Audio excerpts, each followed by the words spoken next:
लीजिए सुनिए।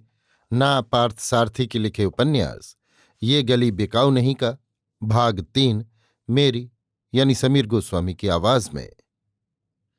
बस तुम लिखो उस्ताद, बाकी सब कुछ मैं देख लूंगा। अभिनेता सम्राट गोपाल द्वारा अभिनीत नवरस नाटक।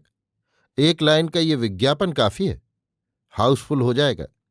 सिनेमा में जो नाम कमाया है, नाटक में उसी का इस्तेमाल करना चाहिए। यही आजकल की टेक्निक है। यानी कोई एरा गैरा नत्थु खैरा भी लिखे तो भी तुम्हारे नाम से नाटक चमक उठेगा। तुम यही कहना चाहते हो ना? और क्या? तो फिर मैं नहीं लिखूंगा। मुत्तु कुमरन की आवाज में सख्ती थी। उसके चेहरे से हंसी गायब हो गई। क्यों, क्या बात है? तुम कहते हो कि हद दर्जे की चीज को भी अपने लेबल पर अच्छे दामों बेच सकते हो, और मेरा कहना है कि मैं अपनी अच्छी चीज को भी सस्ते लेबल पर नहीं बेचूंगा। ये सुनकर गोपाल भौंचक रह गया, मानो मुंह पर जोर का तमाचा पड़ा हो। यही बात अगर किसी दूसरे ने कही होती तो उसके गाल पर थप्पड़ लगाकर वो गेट आउट चिल्लाया होता। लेकिन मुत्तु कुमरन के सामने वो आज्ञाकारिणी पत्नी की भांति दब गया। थोड़ी देर तक वो तिलमिलाता रहा कि दोस्त को क्या जवाब दे। ना तो वो गुस्सा उतार सका और ना कोई चिकनी चुपड़ी बात ही कर पाया। उसके भाग्य से मुत्तु कुमरन ही होंठों पर मुस्कान भरते हुए कहने लगा, फिक्र न करो गोपाल, मैंने तुम्हारे अहंकार की थाह लेने के लिए ही ऐसी बातें की। मैं तुम्हारे लिए नाटक लिखूंगा, लेकिन वो तुम्हारे अभिनय से बढ़कर मेरी लेखनी का ही नाम रोशन करेगा। उससे क्या, तुम्हारी बड़ाई में मेरा भी तो हिस्सा होगा। पहला नाटक सामाजिक हो या ऐतिहासिक? मुत्तू ने बात बदली। ऐतिहासिक ही होगा, राजेंद्र चोलन या सुंदर पांडियन में कोई भी हो। पर हां, बीच बीच में ऐसे चुटीले संवाद जरूर हों जिन्हें सुनकर दर्शक तालियां पीटें। नाटक का राजा चाहे जो भी हो, उसके मुंह से कभी कभी ऐसे संवाद बुलवाना चाहिए कि हमारे महाराज कामराज, नारियों के मन मोहने वाले रामचंद्रन, दाताओं के दाता करुणानिधि, युवकों के युवक पेरियार, भाइयों के भाई अन्ना। वो नहीं होगा। क्यों क्यों नहीं होगा? राजराज चोलन के जमाने में तो ये सब नहीं थे, इसलिए मैंने सोचा कि मास अपील होगा। मास अपील के नाम पर उल जुलूल लिखना मुझसे नहीं होगा। तो क्या लिखोगे, कैसे लिखोगे? मैं नाटक को नाटक की तरह ही लिखूंगा बस। वो लोकप्रिय कैसे होगा? नाटक की सफलता नाटक लेखन और मंचन पर निर्भर है, ना कि बेहूदे संवादों पर। जैसी आपकी इच्छा। तुम ठहरे उस्ताद, इसलिए मेरी नहीं सुनोगे। किस पात्र की कौन भूमिका निभाएगा, कितने सीन होंगे, कितने गाने होंगे, इन सब का जिम्मा मुझ पर छोड़ दो। नाटक सफल नहीं हुआ तो मेरा नाम मुत्तु कुमरन नहीं। ठीक है, अब चलो खाने को चलें। भोजन के बाद भी दोनों थोड़ी देर तक बातें करते रहे। उसके बाद गोपाल ने अपनी अलमारी खोलकर उसमें रखी रंग बिरंगी बोतलों में से 2 बोतलें और गिलास निकाल ली। इसकी आदत पड़ गई उस्ताद। नाटक और संगीतकारों के सामने ये सवाल शोभा नहीं देता। आओ इधर बैठो, कहते हुए गोपाल ने मेज पर बोतल, गिलास और ओपनर रखे। उसके बाद उनकी बातों की दिशा बदली। शाम के इंटरव्यू में आई हुई लड़कियों पर वे खुलकर बड़ी स्वतंत्रता से विचार विमर्श करने लगे। उधर बोतलें खाली होती जा रही थीं और इधर शालीनता भी रीतती चली जा रही थी।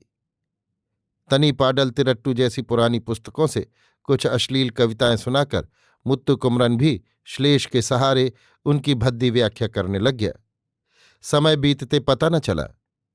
बायस कंपनी में काम करते हुए भी उनके बीच ऐसी कविताएं और बातें हुआ करती थीं, लेकिन तब की और अब की बातों में बड़ा फर्क था। बायस कंपनी में ना तो नशे पानी की ऐसी व्यवस्था थी और न खुलकर बात करने की सहूलियत। लुक छिप कर डरते डरते बातें करनी होती थीं। बायस कंपनी ऐसी बंजर भूमि थी जहां लड़कियों की भनक तक नहीं पड़ती थी। अब तो वो बात नहीं थी। आधी रात के बाद मुत्तु कुमरन लड़खड़ाते पैरों आउट हाउस की ओर बढ़ा तो एक नायर छोकरे ने उसे सहारा देकर बिस्तर पर ले जाकर लेटाया। मैं टेलीफोन की कीबोर्ड के पास सोऊंगा, जरूरत पड़े तो फोन पर बुला लीजिएगा। ये कहकर बिस्तर के पास फोन एक्सटेंशन दिखाकर वो चला गया। मुत्तु कुमरन को उसकी आवाज बड़ी धीमी सुनाई दी और टेलीफोन भी धुंधला सा दिख पड़ा। उसके अंग ऐसे शिथिल पड़ गए थे मानो कहीं मारपीट में चूर चूर हो गए हों। आंखों में नींद भर आई थी। उसी समय टेलीफोन की घंटी बजी। मानो सपने से उठकर उसने अंधेरे में कुछ टटोला। टेलीफोन नहीं मिल रहा था। सिरहाने की स्विच दबाकर बत्ती जलाई और टेलीफोन का चौंगा उठाया। दूसरे छोर से एक नारी कंठ की सहमी सहमी और शर्मीली सी आवाज आ रही थी। हेलो, मुझे पहचानते हैं आप? यद्यपि वो आवाज पहचानी सी लगी तो भी उस आलम में वो ठीक ठीक पहचान नहीं पाया, इसलिए वो उत्तर देते हुए हिचक रहा था। नारी कंठ ने बात जारी रखी। मैं माधवी, इंटरव्यू के पहले आपसे बातें हुई थीं, याद है? हाँ, तुम? नशे में उसने तुम कह दिया तो क्या बुरा किया? एक हम उम्र युवती से आप कहकर बात करे तो क्या इससे उसकी जवानी और दोस्ती की अवहेलना नहीं होती? अब तक पी हुई शराब को और भी तीखी करती हुई उस लड़की की मधु मधुर कंठ ध्वनि उसके कानों में शहद उड़ेल रही थी। माफ कीजिए, आप? अपने को होश में वापस लाते हुए अपने संबोधन में वो संशोधन करने लगा तो दूसरी ओर से उसकी प्यार भरी आवाज आई। जैसे आपने पहले बुलाया वैसे ही बुलाइए, वही मुझे पसंद है। उसकी नज़ाकत और बात करने के तौर तरीके पर मुत्तु कुमरन कुछ इस तरह खिल उठा मानो बैठे ही बैठे उसे बलात् नारी आलिंगन का सुख मिल गया हो। इस घड़ी कहाँ से बोल रही हो, और तुम्हें ये कैसे पता चला कि मैं इस वक्त इस आउट हाउस में मिलूंगा? वहां गोपाल जी के घर में टेलीफोन पर जो लड़का है उसे मैं जानती हूं। ये जानकर ही यदि इस बेवक्त में कोई लड़की इस तरह फोन पर बातें करे तो लोग क्या समझेंगे? जो चाहे समझे, चूंकि मैं बर्दाश्त नहीं कर सकी इसीलिए आपको बुलाया। इसमें कोई गलती है? इस अंतिम वाक्य में जो प्रश्न था वो उसे गुड़ सा मीठा लगा। सुनने वाले को तो ये नशे के नशे से भी बढ़कर बड़ा नशा लगा। उसे लगा कि संसार में सबसे पहले मधु का स्रोत नारी कंठ और अधरों से ही बहा होगा। ऐसी मधुमती माधवी से बात करने का सौभाग्य पाकर मुतु कुमरन अपने को बड़ा धन्य समझने लगा। तनिक होश में आकर उसने सोचा कि इस तरह माधवी के फोन करने का क्या कारण हो सकता है, लेकिन कारण को पीछे ढकेल कर वही उसके अंतःपटल पर आ खड़ी हो गई। एक क्षण के लिए उसके मन में ये संदेह सा हुआ कि उसके फोन करने के पीछे शायद ये आशय हो कि मुझसे दोस्ती बढ़ाकर मेरी सिफारिश और मेहरबानी से गोपाल की नाटक मंडली में प्रमुख स्थान पाया जा सकता है। किंतु अगले ही क्षण उसी के मन ने उस भ्रम को मिटाकर कहा कि बात वो नहीं, शायद उसके दिल में तुम्हें प्रवेश मिल गया है। उसके फोन करने के पीछे इसी प्रेम भावना का हाथ है। उस रात को वो मीठे सपनों में खोया रहा। सोकर उठा तो लगा कि पौ कुछ पहले ही फट गई है और सूरज ने बड़ी उतावली दिखा दी है।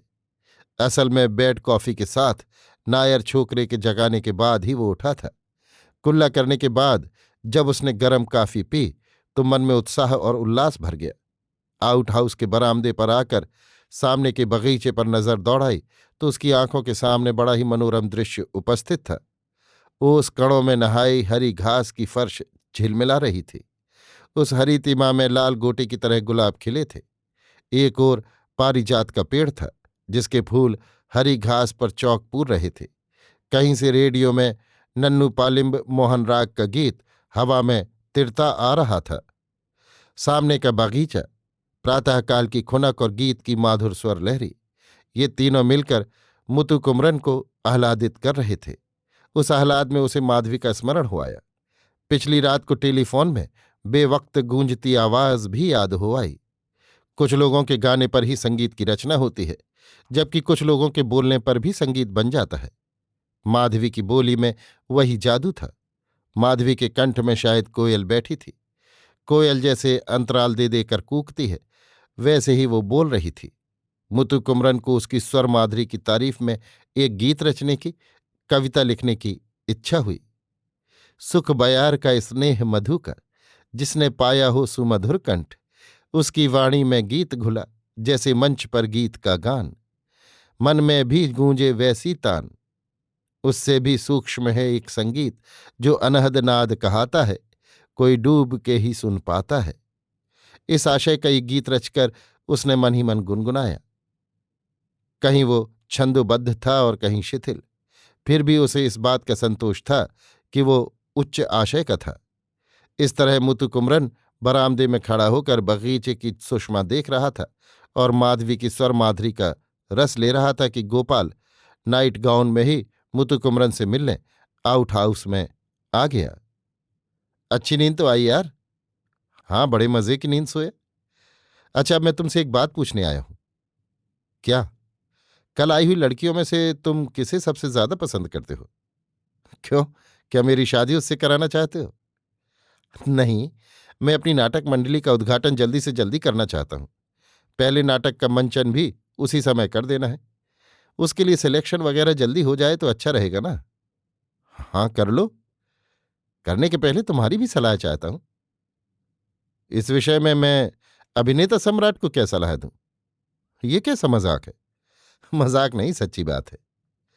इंटरव्यू के लिए जो दो युवक आए थे, मैंने उन दोनों को लेने का निश्चय कर लिया है, क्योंकि वे दोनों संगीत नाटक अकादमी के सेक्रेटरी चक्रपाणी की सिफारिश लेकर आए थे।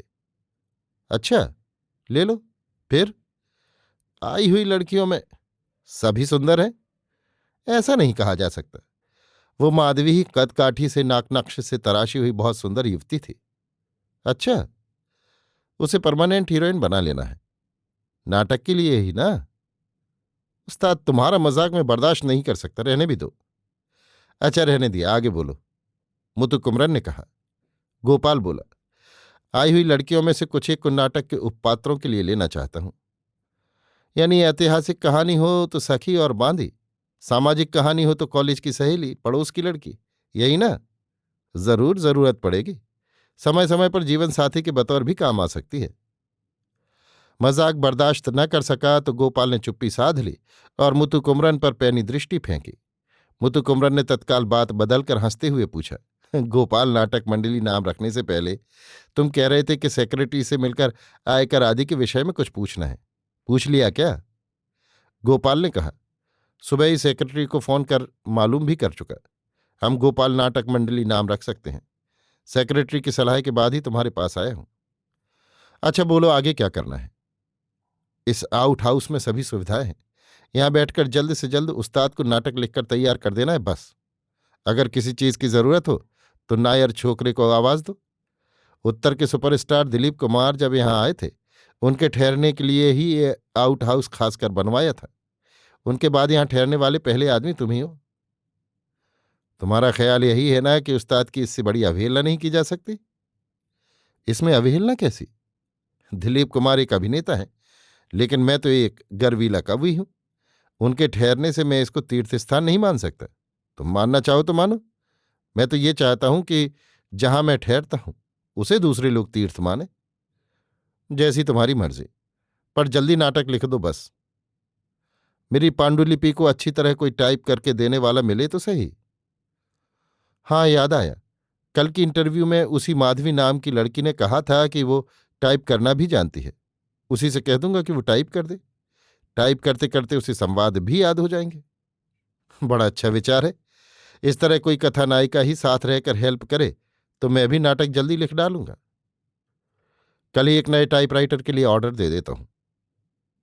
जैसे तुम एक एक चीज का ऑर्डर देकर मंगा लेते हो, वैसे मैं अपनी कल्पना को ऑर्डर देकर तो नहीं मंगा सकता। वो तो धीरे धीरे ही उभर कर आएगी। मैं कोई जल्दी नहीं करता। इतना ही कहा कि नाटक जरा जल्दी तैयार हो जाए तो अच्छा रहेगा। चाय, कॉफी, ओवल, जो चाहो फोन पर मंगा लो। सिर्फ चाय, कॉफी या ओवल ही मिलेगी? जो चाहो मैं वो भी शामिल है। फिर तो तुम मुझे उमर खैयाम बना दोगे।